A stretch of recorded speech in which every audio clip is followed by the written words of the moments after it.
3 days. That's all it took. I ordered this on Amazon. I got a notification it was shipped the same day. Yes, it is made in China. What isn't? Anyway, 3 days from the time I ordered this and it came. So this is the jack for the Christmas tree wagon. I'm going to put that on. These are the weld-on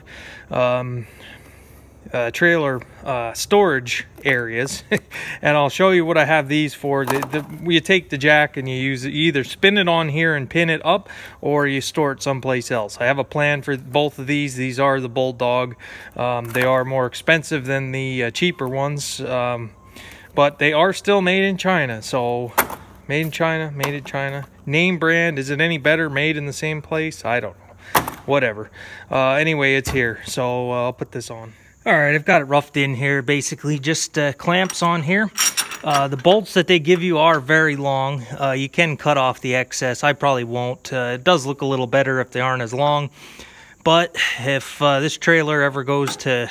if I ever have to junk it, I can still take this off and save it. And you never know what you might need to put it on. Might be overthinking it again, but it is what it is. So, gonna zip these on with my Porter Cable 20 volt. This is the impact driver with an adapter to go to 3/8. These power tools were a Christmas present. Quite a few. When these first came out, I got these as a Christmas gift. So this one is holding up pretty good. So far, I've been using it more as an impact wrench for bolts than I have been for using it to put screws in. So the one project I had it smoking, so it's still working anyway. So let me fasten these things down. All right, nothing to it. Another little project here completed. Save a lot of time hooking and unhooking. Goes up, goes down. I think it was $38. Not a bad price, not a bad fix. So that's one thing out of the way. This piece of steel hangs down. I don't think it's necessary. I'm going to cut it off eventually.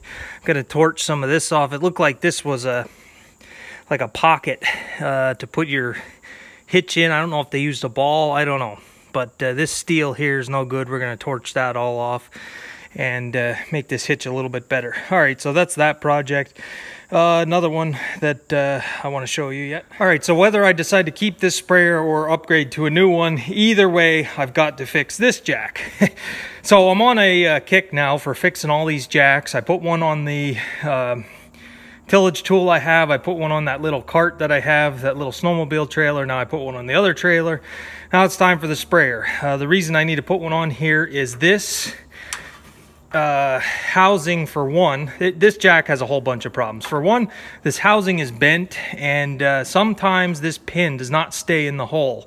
And if you unhook this thing and don't have it in right, even if you just shake the tongue a little bit, it buckles and falls. So that's no good, especially if you have spray in the tank. I want to be able to unhook it whether it has spray in it or not. So that's one problem. The other thing is this worm in here is not, it doesn't work right. This jack will not travel more than 2 inches in either direction, so I still have to put blocks under it. I did take the top off and it's just all corroded in there. And it's the type that when it's in the storage position, see, it won't even latch in the up position. There we go. You see, first of all, that's all the play, and it won't do any good taking this snap ring off of here and putting a new jack on here because the back metal is actually what's bent. Could take the time to straighten it and fix this up. Yeah, I could do all that, but no. These jacks aren't that expensive. It's going to take too much time. So what I want to do, I don't want it here.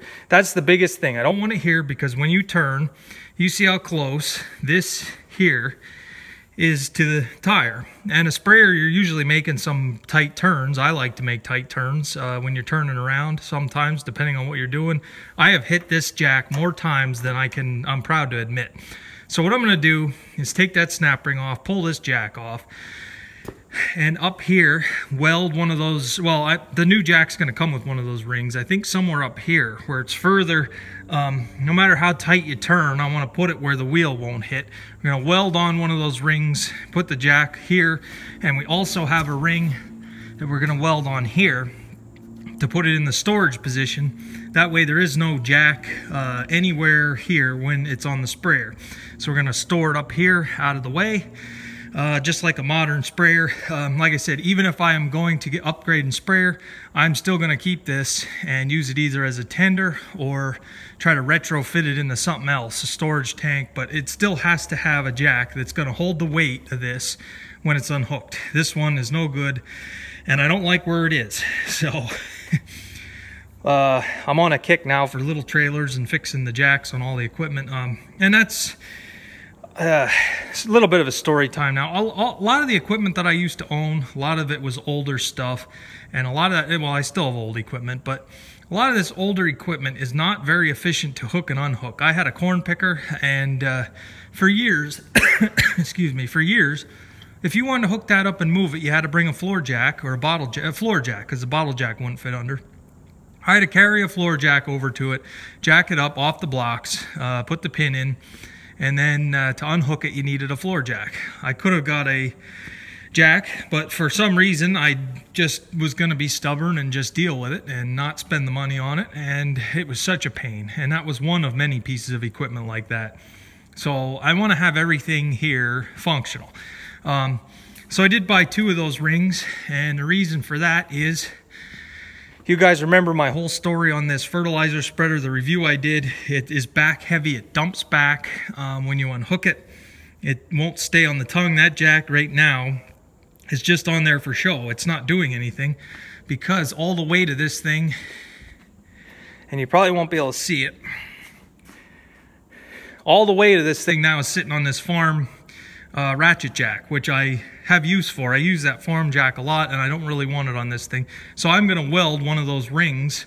That's why I got 2 of them. Weld one of the rings on the back of the frame on this thing, and when I unhook it, we're going to take this jack and put it on the back where it needs to be. If I have weight in this thing, then you need to put it on the front, kind of like this. Here's the storage position, and it's welded on there pretty good. I was going to say maybe I could just torch that off and reuse it, but somebody welded the crap out of that. So instead of, them rings are cheap. So we're going to weld a ring on the back of this thing and make this so that you can unhook it front or back, depending on which way it needs to be unhooked. And I'll have a jack to make it easier on myself. So I know it's a lot of messing around, but I want to get this right, and I don't like fighting with this stuff to try to get it hooked up. It's just such a pain. So we're working at it. I'm starting my winter projects early. The sun is out today. I was gonna mow some third cutting hay, but it is so wet, so muddy. It rained so much yesterday and the day before that it's just not worth it. So it's too muddy. So we'll see what else we got going on. All right, so another little project. I have an old SMV sign. It's fairly bright yet. And I have this thin piece of steel here. I want to mount this on the 45 International.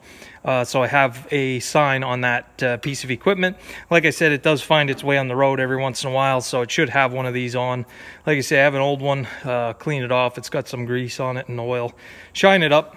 But what I'm going to do is drill the holes here, 1/4-inch bolt through it, and then bend it, make it an L shape, and then bolt the bracket. We'll just make an L-shaped bracket on that frame on the rear of that fiber shank. And I don't know if I'm going to bolt it yet or just weld this fast. We'll have to see. Let me get drilling here and get this sign fastened to this. That way I know where to bend the bracket. All right, so just by reusing the old pilot hole, we've got it bored out to 1/4-inch. Use some fancy language there. And we got 1/4-inch there. So we can get it started and then drill our second hole for the second bolt. All right, so I got this triangle mounted on here. I bent it to the where it needs to be bent to go on that piece of tillage equipment. I have it marked where I am going to cut it off here because it's a little bit long here. I have the Sawzall here with the kit, so we're just going to make a cut here, cut it off, drill a hole, and we should be in good shape. All right, so I want to put this exactly in the center, but that's not going to work. Right about there is the center, but this shank here, this bracket, is pretty close there, so see the problem. So I think we're just going to move it over a little bit, and if it's a little off center, it's no problem. You see I have this bent, and I have a 5/16 hole drilled in it. I'm just going to drill right through this steel and put one bolt in for now. One bolt, yeah, it might twist and turn. I'm going to tighten it down pretty good, and someday if I have the welder out, I'll just put a little tack on it. But instead of drilling 2 holes through this steel, it's going to be pretty tough stuff. So I got a good bit, a smaller bit to start with, and see if we can't get this mounted on here finally. And you know it's a good bit when you got spirals of steel coming off. I love to see that. So let me keep drilling here. All right, I think that'll work. I got it to shine up a little bit. What I've done in the past is just stick a decal on top. You can get just the decals. Depending on where you get them from, you can get them for like $4 if it's a problem. I'm not going to worry about it. I think this is bright enough. There's still reflectivity, and it's not something I'm going to overthink like everything else. One bolt, it is very solid. It's probably going to vibrate a little, but I'm not going to worry about that either. It's nothing that's major, so it's going to hold. One bolt, strong enough. I can't twist it now. So there, another piece of equipment that's at least legal to be on the road with. I got to finish painting this thing. I never did get that far yet. I just keep starting projects and not finishing them, but that's kind of how it's going this year. So that's done. All right, well, I guess that's where we'll end today. I did pull this over and start painting on it again. I'm out of paint. I'm out of International Red, and I think that's where we're going to end it for the year. I don't want to go buy more and have to store it over winter. It's good enough for now. Not a real high quality paint job, not really trying for a high quality paint job. This thing has been sitting outside since the 1980s. It's just rust color. All the original paint is gone. My goal for this was to just get some paint on it to keep it from rusting any further. If it does have to sit outside here, I do have room for it inside, however, but make it look a little bit nicer, add some value to it, hopefully. Maybe not. Maybe I devalued it by painting it. There still is more work to be done on it. We'll address that maybe later next year sometime if I have it out again. I have to pull these wheels off and sand the rims down. I want to paint the rims white. It's not a huge deal at this point. Soon time to get it so I can put it away for the year.